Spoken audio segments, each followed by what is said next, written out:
मित्रांनो, तर आम्ही आलो आता हळद लावायला. आणि हे बघा दीदी 3 ओंडे केलेत हळदीला, 1 2 3. आणि इकडे भाजीला गेलेला आहे.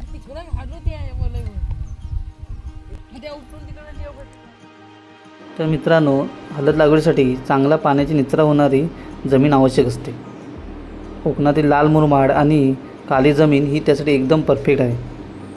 पावसाला सुरू झाला की जमीन थोडी ओली झाल्यानंतर आपण त्याची खणून असे उंडे करतो आणि 3 किंवा 4 फुटाचे असे लांब लचक बेड केले जातात, जेणेकरून पाण्याचा त्याला कोणताही त्रास होणार नाही. तुम्हाला जर चांगलं उत्पादन काढायचं असेल मित्रांनो, तर रोगमुक्त आणि निरोगी हळदीचे कांदे घेणे महत्त्वाचे आहे. साधारणपणे 25 ते 30 ग्रॅमचे जर कांदे असतील तर ते सर्वात उत्तम मानले जातात. हळद लागवडी मित्रांनो मुख्यतः आपण मेच्या शेवटच्या आठवड्यात किंवा जूनच्या पहिल्या आठवड्यात करतो. असे सर्व 3 ते 4 फुटाचे बेड तयार करून त्यावरती 30 ते 40 सेंटीमीटर अंतराने हळदीचे कांदे लावून ते पूर्णपणे घोरले जातात.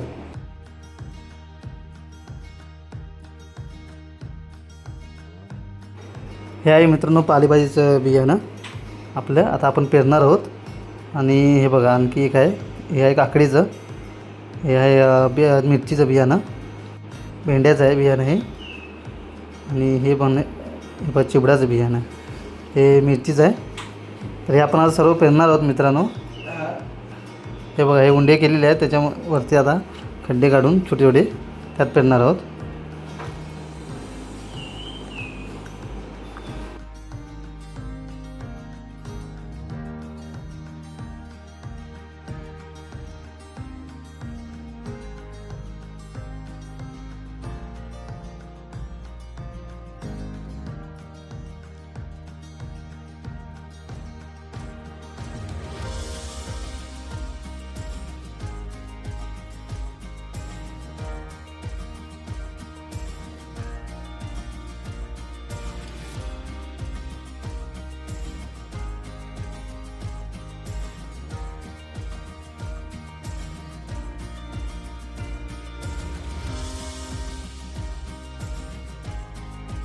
तर मित्रांनो ही हळद लावलेली आहे. हे बघा हळदीचे कांदे आहेत. हे मित्रांनो घरी मोठे करून हे बघा लावलेले आहेत. आता पाऊस बऱ्यापैकी लागू लागला आहे. ही मित्रांनो काटेगलका आहे. तुमच्याकडे ह्याला काय म्हणतात ते नक्की सांगा कमेंटमध्ये.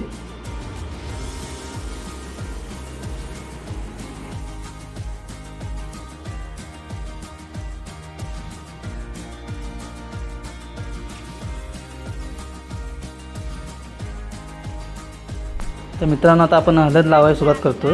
हे बघा हे आपण कांदे जमा करून आणलेत आपल्या घरून. हे वर्षभर आपण ठेवले होते गेल्या वर्षीचे.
मित्रांनो ह्याला काटेगल का म्हणतात आमच्याकडे, तुमच्याकडे काय म्हणतात सांगा नक्की.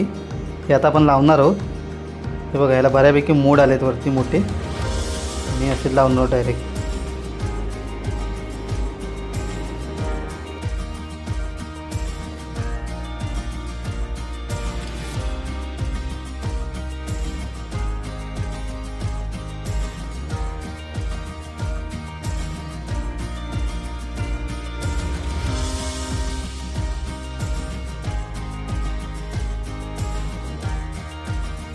आता आपण पालेभाजीचं बियाणं पेरतो आहे.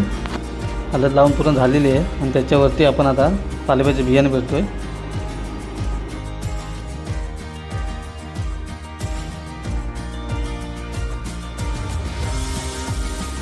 हे मित्रांनो साड्यांचे कुंपण घातलेले आहे, जेणेकरून वांदर वगैरे किंवा कुठला प्राणी आतमध्ये जाऊ नये आणि पालेभाजी खाऊ नये.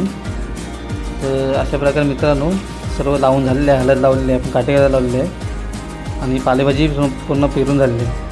व्हिडिओ आवडल्यास लाईक करा, सबस्क्राईब करा आणि कमेंट करायला विसरू नका.